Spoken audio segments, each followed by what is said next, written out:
Hi friends, welcome to my channel. நம்ம இன்றைக்கி என்ன பார்க்க போகிறோன்னா, வண்டி வந்து லோக்கலில் வேலை செஞ்சிங்கன்னா வேலை தெரிஞ்ச மெக்கானிக்கெலாம் தெரிஞ்சுக்கிட்டு வண்டி விடுங்க. இந்த வண்டியை பார்த்திங்கன்னா இன்ஜின் வந்து டோட்டலாக இன்ஜின் வந்து ஒர்க்கு வெளியே பண்ணியிருக்காங்க. இந்த வண்டிக்கு R15 G3 வண்டி.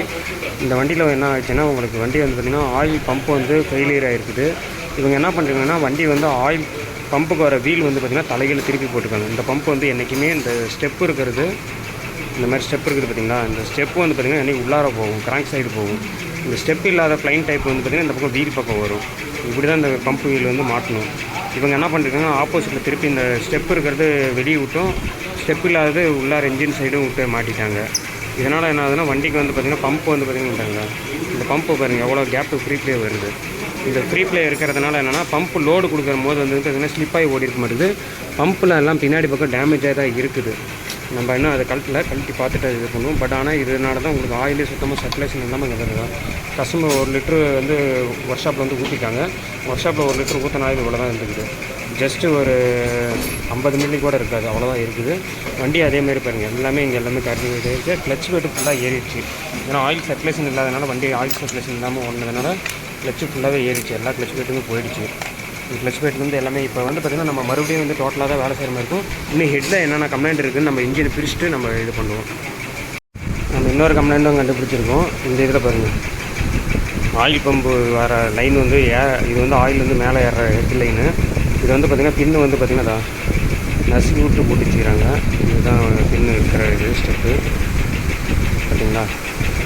இது வந்து பார்த்திங்கன்னா இந்த ஆயில் செட்டு லைனில் வந்து பார்த்திங்கன்னா ஃபுல்லாகவே பிளாக் ஆகிருக்கும். இப்படி பண்ணிட்டு போட்டிங்கன்னா டோட்டல் ஆயில் எல்லாமே ஹெட்டுக்கே ஏறாது. இந்த வண்டி பார்த்திங்கன்னா பழைய R15 மாதிரி கிடையாது. இது வந்து பார்த்திங்கன்னா மேலேருந்து ஸ்ப்ரே பண்ணுற டைப் மாதிரி தான். இங்கே போய் மறுபடியும் இங்கே இது வழியாக வந்து ஹெட்டில் பாருங்கள் 2 ப்ரீத்திங் ஹோல்ஸ் கொடுத்துருப்பாங்க, ஆயில் ப்ரீத்திங் ஹோல்ஸு. இந்த வழியாக வரும் ஆயிலு. இதுக்கு என்னென்னா ஆயிலே சர்க்குலேஷன் இப்போ டோட்டலாகவே இந்த வண்டி ஹெட்டுலேருந்து எதுவுமே போகலை.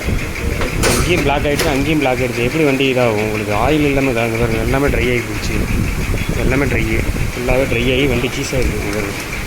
எட்ஜஸ்ட் வந்து இவ்வளோ ஃப்ரீயாக இருக்குது, சும்மா ஆடுது.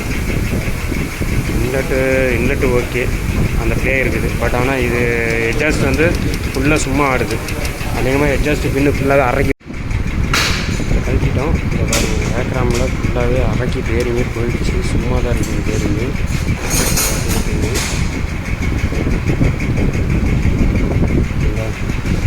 பேரிங் உட்கார இடம் பாருங்கள், ஃபுல்லாக அரைக்கி சும்மா தான் இருக்குது பேரிங்க. இது வெளியே வரமாட்டேங்குது. கம்ப்ளைண்ட் ஆகிடுச்சு.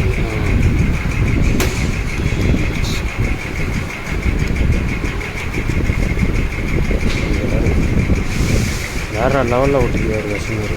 சவுண்டு வந்து அப்படியே ஓட்டிக்கு போராட்டுக்குது. ஃபுல்லாகவே அரைக்கி எடுத்துருக்குது. கொஞ்சம் கூட ஆயில் சர்க்குலேஷன் இல்லாமல் அரைக்கி போட்டுருக்கு. என்ன பண்ணுறது?